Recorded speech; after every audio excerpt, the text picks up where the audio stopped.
Hello and welcome to the online platform of Rouse Academy for Competitive Exams. And I, Pragya Pandey, welcome you all to our very special series on Daily News Review. बात करते हैं आज के महत्वपूर्ण articles के बारे में और सबसे पहले हम चर्चा करेंगे करप्शन परसेप्शन इंडेक्स को लेकर। देखिए, इंडिया ने यहाँ पर 180 कंट्री में से 93 रैंक यहाँ पर ली है इन CPI ऑफ 2023, जो कि यहाँ पर ट्रांसपेरेंसी इंटरनेशनल के द्वारा ये रिपोर्ट रिलीज की गई है। और इस इंडेक्स में अगर हम बात करें, यहाँ पर level of public sector corruption को लेकर अगर हम देखेंगे तो डेनमार्क यहाँ पर टॉप पे रहा है, followed by the Finland, New Zealand and the Norway. अगर हम इस इंडेक्स के बारे में थोड़ा सा डिटेल में पहले चर्चा कर लेते हैं, बाकी की सारी चीज़ों को बाद में यहाँ पर डिस्कस करेंगे। देखिए, जब CPI इंडेक्स की यहाँ पर बात की जाती है तो इसे ट्रांसपेरेंसी इंटरनेशनल के द्वारा 1995 में इसकी यहाँ पर शुरुआत की गई थी। ये एक एनुअल रिपोर्ट है जिसका मुख्य काम कंट्रीज़ की जो परसीव्ड करप्शन का जो स्टेटस है उसके बारे में जानकारी लेना। डेटा सोर्स की बात करें तो यहाँ पर जो एक्सपर्ट होते हैं ये असेसमेंट लगाते हैं, अलग अलग बिजनेस लीडर रेसिडेंट्स के थ्रू एक सर्वे कंडक्ट किया जाता है और उसके आधार पर ये रिपोर्ट तैयार की जाती है। ग्लोबल इम्पैक्ट की बात करें तो इसको वाइडली रिकॉग्नाइज किया जाता है अलग अलग सरकारों के द्वारा, पॉलिसी मेकर्स के द्वारा, बिजनेसेस, रिसर्च एनालिस्ट के द्वारा, ताकि एक क्या करप्शन का क्या स्टेटस है और इससे किस प्रकार सुधार करना है उसके बारे में जानकारी ली जाती है। देखिए, अगर हम इस साल की बात करें तो इंडिया ने यहाँ पर रैंक किया है 93, जो कि इंडिया की पिछली रैंक 85 से ज़्यादा इम्प्रूव्ड कंडीशन हमें देखने के लिए मिलती है। मोस्ट करंट कंट्रीज़ की अगर हम बात करें तो they made little with more than 2/3 scoring below 50। ऐसे में अगर हम बाकी हमारी काउंटर जो हमारी बाकी आसपास के हमारे नेबर्स हैं उनके बारे में चर्चा करें तो कंट्रीज़ जैसे पाकिस्तान की रैंक यहाँ पर आपको 133 देखने के लिए मिल जाएगी। वहीं श्रीलंका 115, बांग्लादेश 149, चाइना में 76, south Korea 32, Japan 16, Australia 40, New Zealand 3, Singapore 5 के साथ यहाँ पर टॉप पोजीशन पर देखने के लिए मिलेंगे। अब देखिए, यहाँ पर जो 2023 का इंडेक्स है ये इंडिया को प्लेस कर रहा है 93 पोजीशन पर, जो कि अपने आप में एक डिक्लाइन है 2022 की 85th पोजीशन को लेकर। अगर हम यहाँ पर बात करें तो ये रिपोर्ट में इंडिया का जो स्कोर फ्लक्चुएशन है ये इसमें बहुत माइनर चेंज मिले हैं। वहीं अगर हम अपने सराउंडिंग एरियाज़ की बात करें, पाकिस्तान और श्रीलंका, जैसे साउथ एशिया में पाकिस्तान 133 नंबर पर, श्रीलंका 115 नंबर पर हमें देखने के लिए मिल रहे हैं, जहाँ पर दोनों कंट्रीज डेब्ट बर्डन, पॉलिटिकल इंस्टेबिलिटी सफर कर रही हैं। स्टिल एक स्ट्रॉन्ग जुडिशियल ओवरसाइट इन कंट्रीज में देखने के लिए मिल रहा है, जो कि गवर्नमेंट को अपने आप में अकाउंटेबल बना देता है। पाकिस्तान के सुप्रीम कोर्ट ने देखिए एक्सपांड कर दिया है सिटीजन राइट टू इंफॉर्मेशन को। वहीं श्रीलंका भी लगातार क्रैकडाउन अपनी continues to face a crackdown on the its press, ये भी हमें यहाँ पर देखने के लिए मिलता है।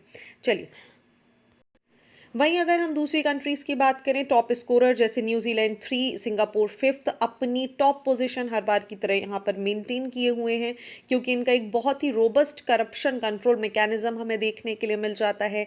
इसके अलावा अगर हम दूसरी कंट्रीज़ की बात करें in the region with the strong control measure, so Australia 14वें नंबर पर, हांगकॉन्ग 14, जापान 16, भूटान 26, ताइवान 28 और साउथ कोरिया 32 पर देखने के लिए मिलती हैं।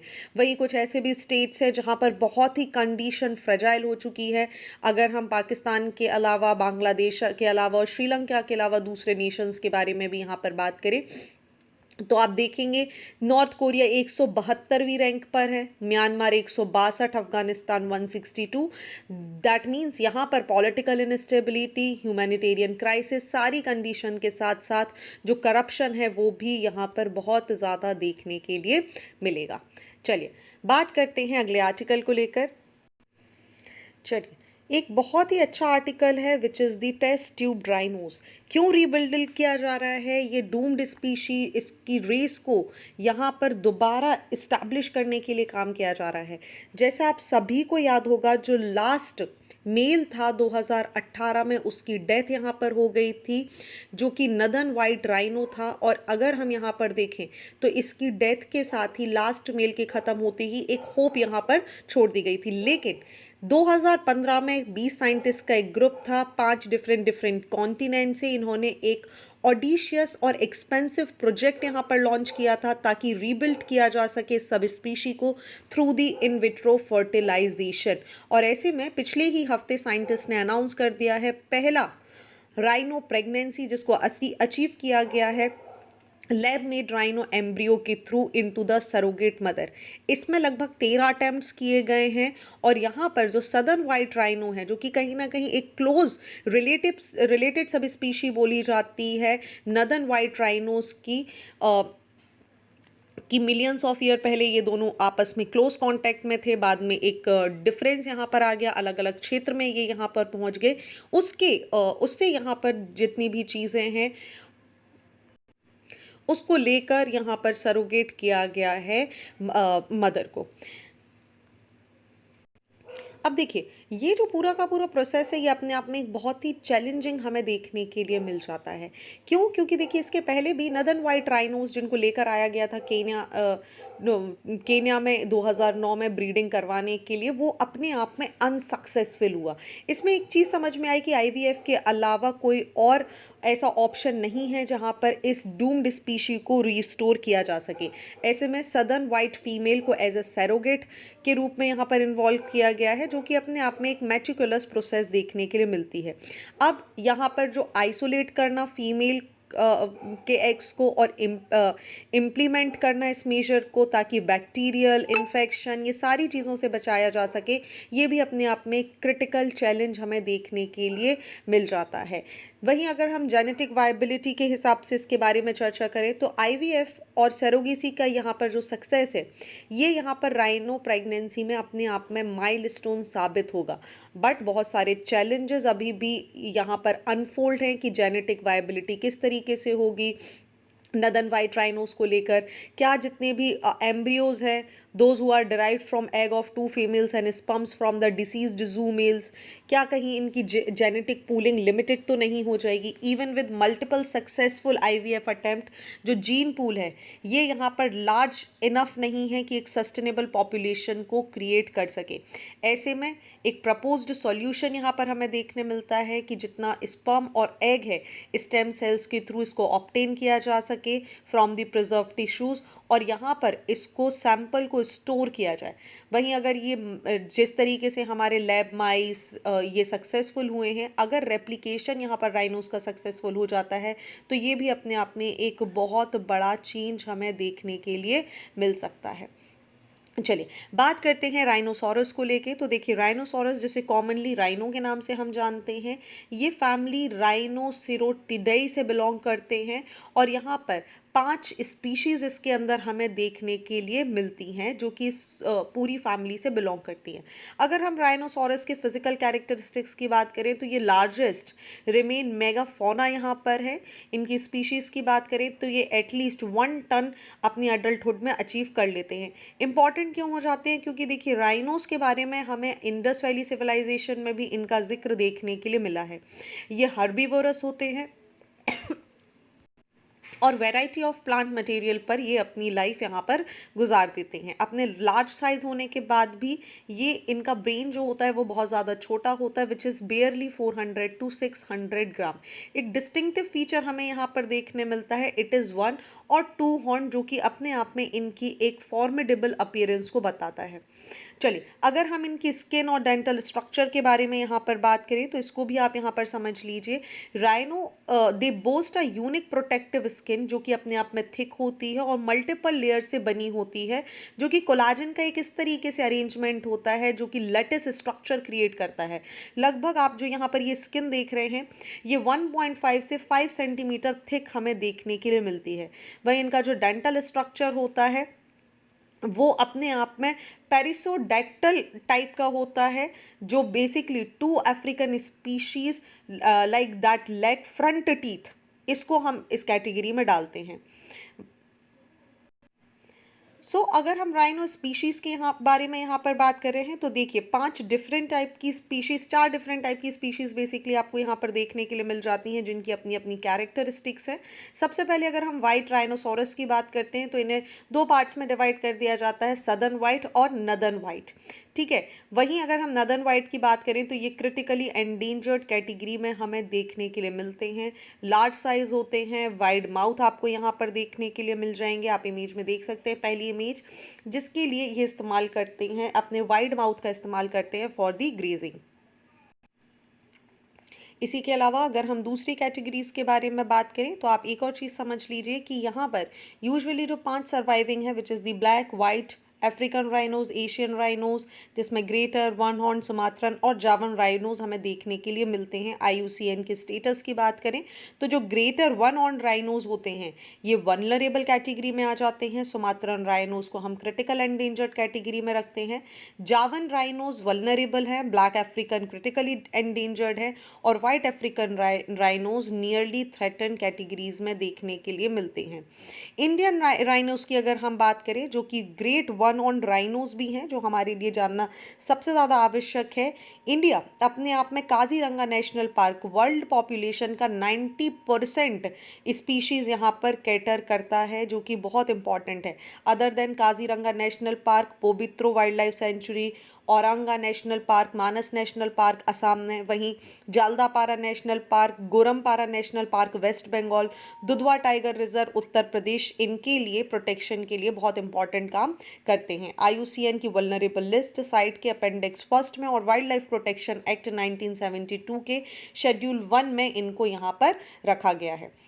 ओके, डिफरेंस आपको यहाँ पर क्लियर हो जाना चाहिए सभी के बीच में। जैसे जावन राइनोस की यहाँ पर बात करें तो जावन इंडोनेशिया में आपको देखने मिल जाता है।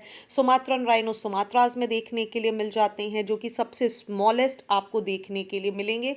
वहीं जैसा मैंने आपको बताया, जो सबसे बड़े साइज़ के आपको राइनोस देखने मिल रहे हैं, ये ग्रेट वन ऑन राइनोस देखने के लिए मिल जाते हैं। अगर हम इनके खान पान की बात करें कि कौन सी प्रजाति किस पर डिपेंडेंट है, तो वाइट राइनोस ग्रासलैंड और सवानाज में देखने मिल जाते हैं। ब्लैक राइनोस अलग अलग habitat, grassland, savannas, dense forest में देखने के लिए मिल सकते हैं। इंडियन राइनोज यूजुअली हमें स्वाम्प एरियाज, जो कि नदी के आसपास का क्षेत्र होता है, और ग्रासलैंड में मिल जाएंगे। जावा और सुमात्रन राइनोज दोनों डेंस रेन फॉरेस्ट का पार्ट बनते हैं। जावन जहां स्वाम्पी एरियाज में मिल सकते हैं, वहीं डेंस रेन फॉरेस्ट में पाए जाने वाले Sumatran rhinos usually mountainous region में देखने के लिए मिल जाते हैं। और अगर हम इनके स्पेसिफिकेशन के बारे में यहाँ पर बात करें कि पॉपुलेशन स्टेटस आज की डेट में क्या है, तो वाइट राइनोस, जो आपके सदर्न वाइट राइनोस हैं, ये 18,000 हैं। बट नदर्न वाइट राइनो आज की डेट में पूरी तरीके से एक्सटिंक्ट हो चुके हैं। वहीं ब्लैक राइनोस की बात करें तो इनकी पॉपुलेशन लगातार डिक्लाइन हो रही है और वर्तमान समय में केवल 5,000 ब्लैक राइनोस बचे हुए हैं। वहीं इंडियन राइनोस की बात करें तो 3600 यहाँ पर इंडियन राइनोस हैं, जिसमें लगभग 2600 केवल और केवल आपको काजीरंगा नेशनल पार्क में देखने के लिए मिल जाएंगे। अलॉन्ग विद दैट जावन राइनोस, जो कि एक्सट्रीमली रेयर होते हैं, केवल और केवल 80 इंडिविजुअल आज की डेट में ये बचे हैं। सुमात्रन राइनोस की बात करें, हाईली एंडेंजर्ड है, एंड अगेन केवल 80 की संख्या में ये हमें देखने के लिए मिल जाएंगे। नाउ यू हैव अंडरस्टूड कि why northern rhinos are very important. Conservation status आप सभी को पता है, हैबिटेट लॉस होना, क्लाइमेट चेंज हो जाना, पोचिंग होना, ये सारी चीज़ें यहाँ पर इनके प्रोटेक्शन के लिए अपने आप में, मतलब इनकी जनसंख्या कम होने के लिए बहुत बड़ा रिस्पॉन्सिबल फैक्टर्स देखने के लिए मिलते हैं। चलिए बात करते हैं अगले आर्टिकल के बारे में, और सबसे पहले हम चर्चा करेंगे RBI ने कर्ब कर दिया है to render Paytm wallet and FASTag inoperative. देखिए, रिजर्व बैंक ऑफ इंडिया ने इम्पोज कर दिए हैं कुछ restriction on the Paytm Payment Bank Limited, जहां पर इन्होंने प्रोहिबिट कर दिया है इस मोबाइल वॉलेट के जितने भी ऑपरेशन हैं उनको इमीडिएट इफेक्टिव रूप में फ्रॉम दी फरवरी इटसेल्फ। ये जो डिसीजन है ये यहाँ पर एक कॉम्प्रिहेंसिव ऑडिट सिस्टम और कॉम्प्लायंस वैलिडेशन के थ्रू हमें देखने के लिए मिल रहा है। चलिए, क्या रिस्ट्रिक्शन इम्पोज किए गए हैं इनके बारे में समझते हैं। सबसे पहले मोबाइल वॉलेट ऑपरेशंस, PPBL को यहाँ पर बार कर दिया गया है from operating its mobile wallet after February. वहीं डिपॉजिट और ट्रांजैक्शन की बात करें तो बैंक को यहाँ पर प्रोहिबिट कर दिया गया है कि वो ना ही तो किसी नए प्रकार के डिपॉजिट को यहाँ पर ले सकता है, ना ही किसी प्रकार के क्रेडिट ट्रांजैक्शन को यहाँ पर कर सकता है आफ्टर 29 ऑफ फरवरी। वहीं यहाँ पर कुछ एक्सेप्शन भी किए गए हैं। इसको अभी अलाउ किया गया है कि आपके पास जितना भी डिपॉजिट है आप उस पर क्रेडिट इंटरेस्ट दे सकते हैं, आप कैशबैक दे सकते हैं, आप रिफंड्स कर सकते हैं। किसी के भी अकाउंट में किसी भी समय पर। कस्टमर्स भी अगर चाहें तो वो अपना जितना भी अमाउंट है, बैलेंस है, उसे भी किसी भी समय विथड्रॉ कर सकते हैं विदाउट एनी रिस्ट्रिक्शन। सो किसी भी तरीका की का ये जो रिस्ट्रिक्शन यहाँ पर लगाया गया है, ये किसी भी यूपीआई चैनल को अफेक्ट नहीं करेगा, whether they used through Paytm app as it own by the parent company 197 communication limited. Now the questions come कि आखिर ये इसका बैकग्राउंड क्या है इस पूरे इशू का। तो देखिए, 11 मार्च 2022 को पेटीएम पेमेंट बैंक लिमिटेड को यहाँ पर डायरेक्ट किया गया था कि वो अपनी ऑन बोर्डिंग न्यू कस्टमर को रोकें, बट यहाँ पर इनके द्वारा कोई भी बात सुनी नहीं गई और लगातार देवर वायलेटिंग ऑल दी थिंग्स जिसको यहाँ पर डायरेक्ट किया गया था। ऐसे में आरबीआई ने सुपरवाइज किया और इन्होंने एक नॉन कंप्लायंस होने के मामले में, बात ना सुने जाने के मामले में इस तरीके का एक्शन लिया है। चलिए, अब इस पूरी कहानी में हमें एक चीज़ समझनी होगी कि आखिर पेमेंट बैंक्स होते क्या हैं।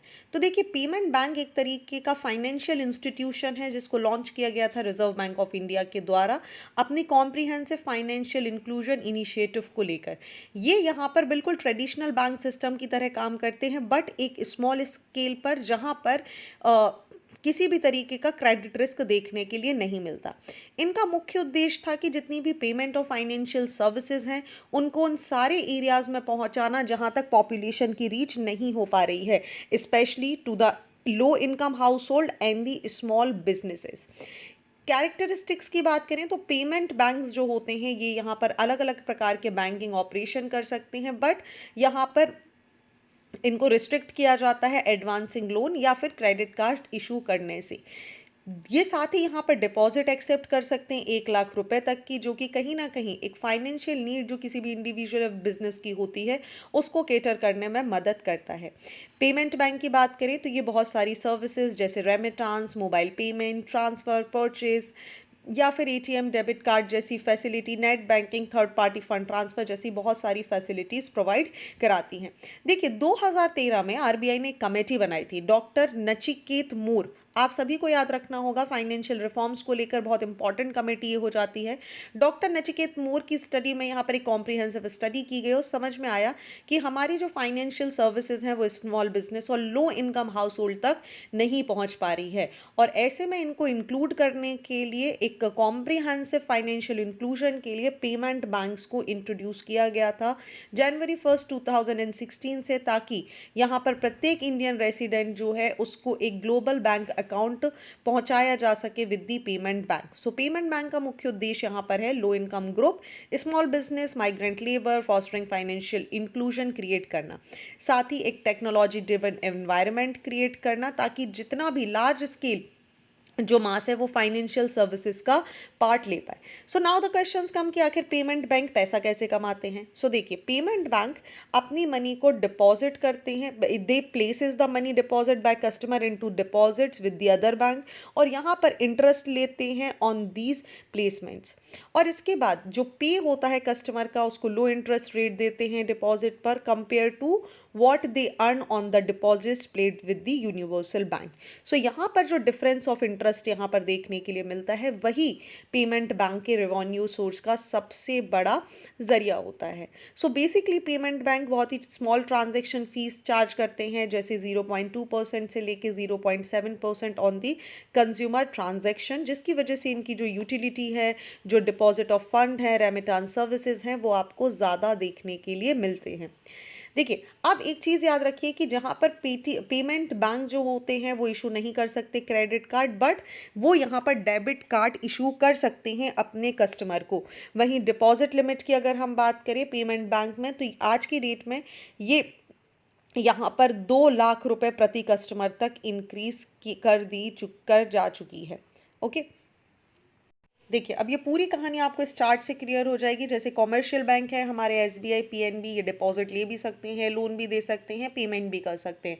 वहीं पेमेंट नेटवर्क जैसे वीज़ा कार्ड, मास्टर कार्ड, ये डिपॉजिट नहीं, एक्सेस डिपॉजिट नहीं होता, लोन नहीं दे सकते, लेकिन आप इनके थ्रू पेमेंट कर सकते हैं। लेकिन पेमेंट बैंक जैसे पेटीएम एटसेट्रा के थ्रू यहाँ पर डिपॉजिट हो सकता है, लोन नहीं दे सकते, लेकिन आप पेमेंट कर सकते हैं।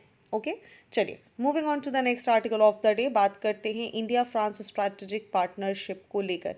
रिसेंटली हमने अभी एक और आर्टिकल डिस्कस किया था जहां पर हमारे फ्रेंच प्रेसिडेंट इमानुअल मैक्रोन ने भारत में विजिट किया था। रिपब्लिक डे सेलिब्रेशन का ये पार्ट बने थे, जो कि अपने आप में इंडिया और फ्रांस के एक स्ट्रैटेजिक स्पेशल पार्टनरशिप को दर्शाता है। मैक्रोन की अगर हम बात करें तो ये बहुत ही फ्रीक्वेंट विजिट करते हैं इंडिया में, जो कि इनके क्लोज रिलेशनशिप दिखाता है हमारी वर्तमान गवर्नमेंट के साथ। दैट मीन्स भारत के साथ जितने भी इनके कनेक्शन हैं ये बहुत ही स्ट्रॉन्ग है। अगर हम स्ट्रैटेजिक पार्टनरशिप के बारे में बात करें तो इसको ट्रेस बैक किया जा सकता है 1998 से, जहां पर फ्रेंच प्रेसिडेंट जैक्वेस चिराक को यहाँ पर चीफ गेस्ट के रूप में बुलाया गया था रिपब्लिक डे पर इंडिया में। और इसी विजिट के साथ अगर हम देखेंगे तो इन्होंने चिराग जब इंडिया आए थे तो इन्होंने रिकॉग्नाइज किया था कि इंडिया एक एक्सक्लूजन है from the global nuclear order as a anomaly to the advancement of the ratification. France उन P5 कंट्रीज का पार्ट है जो कि सबसे पहले एंगेज हुई थी in the dialogue with the India after the nuclear test in 1998। और फ्रांस यहाँ पर अपना एक यूनिक अंडरस्टैंडिंग इंडिया के लिए दिखाता है when it comes to security concern. और इसी के साथ ये पहली कंट्री बन गई थी जिसने इंडिया के क्लेम को for the permanent seat in the United nation security council को सपोर्ट भी किया था। साथ ही अगर हम दोनों कंट्रीज़ की बात करें तो दोनों कंट्री एक हिस्टोरिकल वैल्यू यहाँ पर शेयर करती हैं। इंडिया ने नॉन अलाइन मूवमेंट अपनाया, वहीं फ्रांस की अगर हम बात करें तो इन्होंने विड्रू कर लिया नाटो की इंटीग्रेटेड मिलिट्री कमांड से in 1966 due to concern about the subordinating its nuclear deterrent to NATO and compromising sovereignty. वहीं कोल्ड वॉर के बाद दोनों नेशन यहाँ पर एक मल्टीपोलैरिटी के साथ काम कर रहे हैं, जहाँ फ्रांस ओपनली एक्सप्रेस कर देता है अपना discomfort with the unipolar system. ऐसे में अगर हम बात करें तो दोनों कंट्री एशिया पैसिफिक की लेकर बात किया जाए, पैसिफिक इंडियन ओशन की अगर हम बात करी जाए तो दोनों के लिए एक इम्पॉर्टेंट हो जाता है। इंडिया और फ्रांस के लिए अपने आप में एक और कॉमन ट्रेड क्रिएट कर देते हैं हमारे सिविलाइजेशन, जो कि अपने आप में एक प्राइड क्रिएट कर देता है दोनों कंट्रीज़ के बीच। 1998 में न्यूक्लियर डायलॉग के साथ ही इंडिया और फ्रांस में एक कॉम्प्रिहेंसिव स्ट्रैटेजिक डायलॉग यहाँ पर इस्टेब्लिश हो गया था।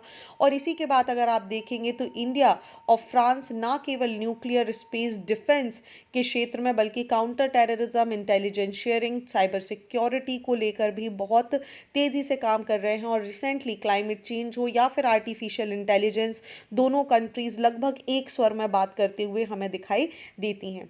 डिफेंस कोलैबोरेशन सबसे ज़्यादा सिग्निफिकेंट अचीवमेंट है दोनों कंट्रीज़ के रिलेशनशिप में, जहाँ पर 6 स्कॉर्पियन सबमरीज जिन्हें मसगांव डॉक शिपयार्ड के लिमिटेड के द्वारा यहाँ पर डेवलप किया जा रहा है और यहाँ पर टेक्नोलॉजी ट्रांसफ़र की गई थी फ्रांस के द्वारा। फ्रांस ही यहाँ पर पूरा का पूरा सपोर्ट इंडिया को कर रहा है। साथ ही अगर हम बात करें राफेल एयरक्राफ्ट के बारे में तो वो भी दोनों कंट्रीज़ के बीच में एक डिफेंस इक्विपमेंट्स के बारे में बहुत इम्पॉर्टेंट रोल प्ले करता है। रिसेंटली आपको पता है 3 और यहाँ पर स्कॉर्पियन क्लास सबमरीन्स हमारी आने वाली हैं। वहीं air independent propulsion 26 Rafale M aircraft भी इंडिया के पास आ जाएंगे। ऐसे में दोनों कंट्रीज़ अपने आप में बहुत इंपॉर्टेंट रोल प्ले कर रही हैं। साथ ही अभी आपको रिसेंटली याद हो तो टाटा एडवांस सिस्टम लिमिटेड और एयरबस ने एग्री कर दिया है कि वो अपनी H-12 सिविलियन हेलीकॉप्टर को भी यहाँ पर तैयार करेंगे बाय 2026, जो कि अगेन एक बहुत ही इम्पॉर्टेंट लैंडमार्क डिसीजन दोनों के बीच में है। चलिए, moving on to the next article of the day, हम बात यहाँ पर करते हैं कोरियन पेनिनसुला के बारे में, जहाँ पर लगातार टेंशन बढ़ती जा रही है। कोरियन पेनिनसुला, जिसको हमने पहले भी डिस्कस किया था पिछले कुछ आर्टिकल्स में, वर्ल्ड वॉर 2 के बाद यहाँ पर ये डिवाइड हो गया था और यहाँ पर 2 डिफरेंट आइडियोलॉजी के नॉर्थ कोरिया और यहाँ पर साउथ कोरिया आपको देखने के लिए मिला था। वहीं अगर हम बात करें कोरियन वॉर, जो कि 1953 के बीच में चली थी, जो कि अपने आप में पहली हॉट वॉर कही जाती है ऑफ द कोल्ड वॉर, जहां पर आइडियोलॉजिकल और जियोपॉलिटिकल डिवाइड हमें देखने के लिए मिला था।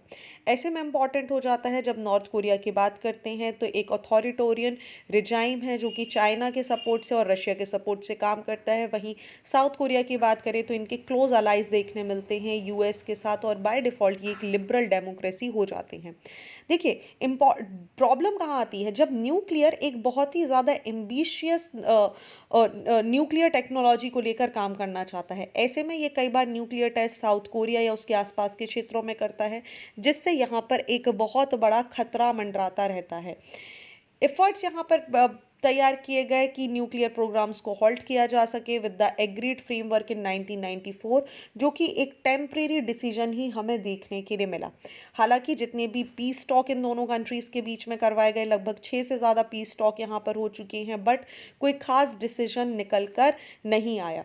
ऐसे में नॉर्थ कोरिया की अगर हम देखें तो बहुत ज़्यादा कैपेबल है, उसने बहुत ज़्यादा मिसाइल यहाँ पर ऑलरेडी बना चुकी हैं।